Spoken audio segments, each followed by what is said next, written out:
Hey everyone, this is Kyo. Welcome back. Today we're going to check out that haunted demo disc thing that came out a little while ago, beginning of February, if I can remember what month it is. It's a collection of 17 demos inspired by classic PS1 games and the look and feel and general presentation. Do you remember back in the 90s you would get a magazine or even another new game and it would come with a second disc with it that would have demos or videos or something that would give you an idea of what was coming from that company or just in general for the system? Well, this is looking to recapture that feeling by giving us a collection of 17 demos for different horror games that are inspired by old PS1 games. Today we'll be looking at 5 of the 17 demos. While all of them have come out, I'm going to break these up in about 5 or 6 different ones per episode that we can get a closer look at each one and a little bit more depth than just, doing all 17 at one time. Now, today the ones we'll be looking at are Filthbreed, Neko Yume, Effigy, Fatum Betula, and Until Biglight. All very different, but share a similar theme of being first-person style games. Now, I did not like all of them, but a few of them I really enjoyed, and I would love to actually do a full playthrough of the games when they come out, if they come out that is. Now, with that being said, let's jump into our first game.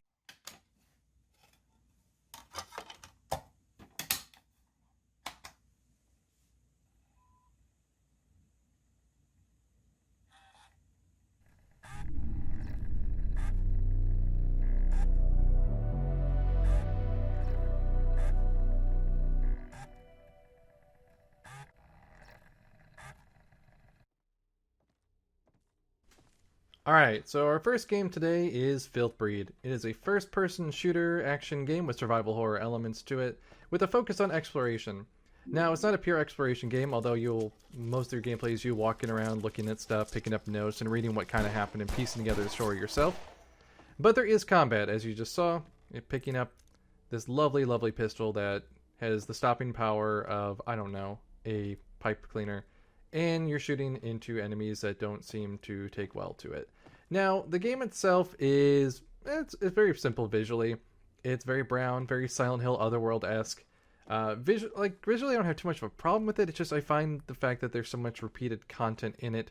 Every room kind of looks vaguely the same.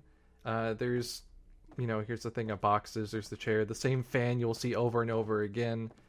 Nothing too spectacular. I understand what they're going for. It's kind of more of a tech demo or of a kind of a proof of concept, but it does make the game kind of boring as it goes on because you're like, I've been in this room. It looks the same as that room. Nothing too spectacular, but it gets the job done, I guess. The combat itself is fine. I mentioned before the enemies are kind of bullet sponges. Not really big into that, but again, it gets the job done. Now, the interesting part about this game is that there are multiple endings in it. Tried about 2 or 3 different times. One I died, one I got the first ending, once I got the third ending. I mean, there is some replayability just for this demo alone. Most of the time, you'll just be traversing through this house, looking for something to pick up, looking for something to read, and waiting for those enemies to show up. All the enemies are instanced. I don't know if it matters if you need to pick something up, or if you just, once you enter that room and come out. Both of my playthroughs that I completed went roughly the same way. And then the other one where I died, it was the same way through it as well until, the dying point. Now, if there's one thing I have to get it credit for, it is the atmosphere. The atmosphere is pretty good. It gets the job done. The music is nice and eerie without being overpowering. Now, I tried not to show too much of this. The game itself can be completed in about 5 to 10 minutes. And that was also my second playthrough. The first playthrough, I think it took me about 10 to 15. Because I wasn't too sure what I was doing. With multiple endings, if you do want to go back and see how to accomplish those or if it does anything different, it will have a little bit of replay value to it. However, I'd have to say this one is more of a pass for me. It's not that interesting overall. It's kind of what you'd expect, but for some people it might be what they're looking for. It's just not my type of horror game.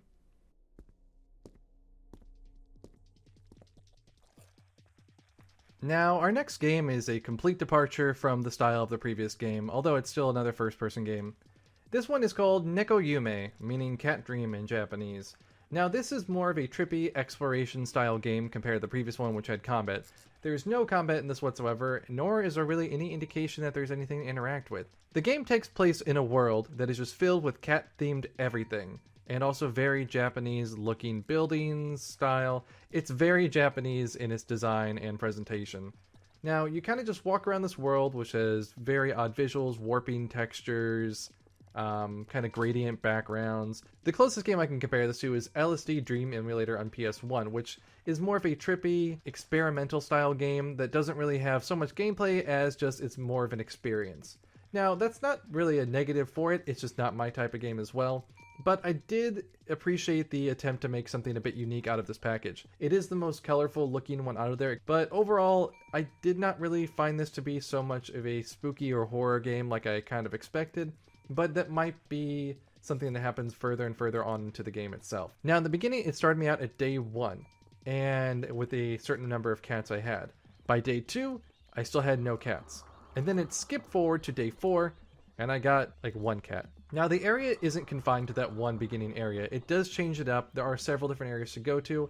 Here's the second area I ran into, which is much less colorful and much more urban looking than the big open field with the Japanese style tower in the middle of it. Instead we have more of a cityscape at night near the docks. Now there's a lot of random things that do go on in this one. There's a cat that constantly pops in and out that you can't actually touch, and if you see in the background there's a gigantic spider cat just walking through the bay. Now this was another one I was just waiting for another trigger to happen, but I was able to collect cats during this time, or at least I walked into them. Overall, this one really isn't my type of game. It's just kind of more of a walking simulator, but if you enjoy it, it might be up your alley if you like really weird out there style things.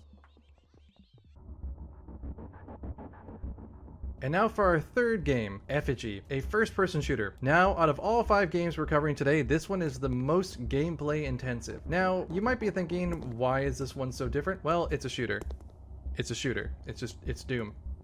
It's a Doom-like game. That being said, it is pretty fun. It has those old floaty controls that you'd remember from an old first-person shooter back during the 90s. Visually, it's very brown. It has low-res textures, kind of low poly.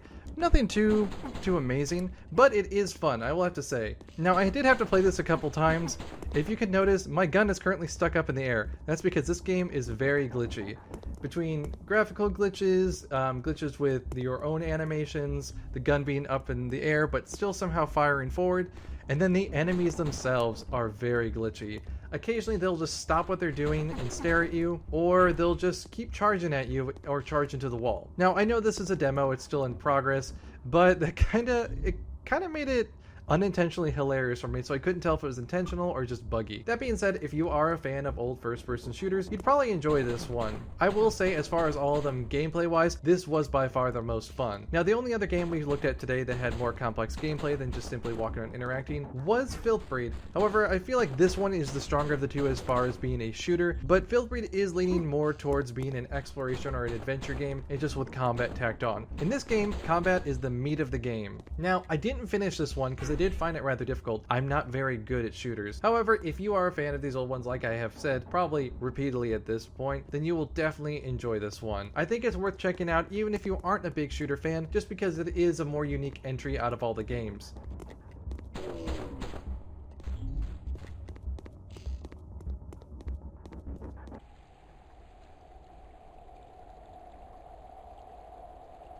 Now, this next game we're going to take a look at is Fatum Betula, which is a first-person adventure game with a focus on exploration. Not unlike Neko Yume, but there's a bit more going on here. Unlike Neko Yume, this one is narrative-based and has a clear goal. You are tasked by this gigantic eel monster to fill these 3 vials with water from the earth and bring them back and revive the tree. Now, what you do in this game is actually up to you. Based on the conversation with the eel monster and based on the note that you have, you can actually kind of fill the vials with something else and bring them back and get a different ending. Now, there are multiple endings in the game, but I'm not sure if they are in the demo. The demo gave me a single ending, but it kind of hinted at the future of what there is to come. Now, the game itself is not too big. There are only a few rooms that you can go into. The first one, this one, and then one more. Now, there are only a few NPCs you can interact with, including this cat monster, which I recommend you talk to all of them to kind of uncover what's going on here. Now, before we get moving to the next area, I will have to warn, there is a trigger warning on this for photosensitivity. If you have any issues with scrolling backgrounds, kind of weird trippy visuals or something like that, I want to kind of give a warning about it, because the next area is where things kind of start to get weird.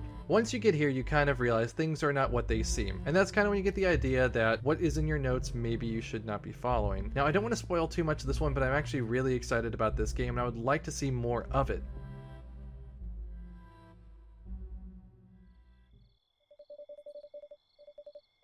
And now for our fifth and final game, this is Until Biglight. A first-person adventure game with a narrative-heavy focus, almost more like a visual novel than anything else. In this game, you play as a mouse, who is awoken in the middle of the night by their angry landlord demanding rent. So, you head out into Small Light, looking for a job at the local pub to earn some cheddar to pay your rent. Now, as I mentioned before, this game is light on gameplay. The game itself is entirely text-based with no voice acting whatsoever, but I kinda didn't really expect that to happen in this one. During your travels, you run into 4 different NPCs. A local barfly, the barkeeper, a young man who's running the shop, and an old wise mouse who knows more about the world and how it used to be before the fat cats took over. Now, the game's narrative draws heavily from politics and society. You can draw your own parallels if you'd like, or you can choose to believe that this is just a story about cute mice living under the rule of some fat cats. Now, the game itself is fairly short. I think you can complete it within about 20 minutes. It's mostly reading text boxes, but you do have some choices here and there. Whether or not they affect the narrative in the long run, I am not really seeing too much about it. I didn't choose any of the options that would have let me down a dead end, so I figured it would just kind of loop me back into it. But the story itself is really interesting. I like the world. It's very pun heavy, and if you know anything about me, I love me some puns. Now, I don't want to spoil too much about it, but I do say this one is definitely worth your time. If there are any of the 5 that I think are worth your time, it's this one. I really can't recommend this one enough. Outside of that, there's really not too much to say about this one because it is so light on its gameplay, but really, check out all of them if you have time. They're all worth your time in one way or another. There are about 12 more demos remaining. I hope to get through them soon. I'm really looking forward to what they might have to offer and to see if they're any different than ones we've experienced. So far, I'd say most of the ones that I checked out today were not really horror or spooky oriented, but they all seem to have something about them that kind of harken back to the old PS1 feel. Well, thank you for watching. Let me know what you think in the comments below. If you're new to the channel, please subscribe and feel free to leave some likes and some comments to let me know as we go along the way. Keep an eye out for new videos going up every day throughout the week, and also over on twitch.tv/KyoryuHunter where I stream every morning. And thanks again from me, Kyoryu, and I'll see you later. Goodbye.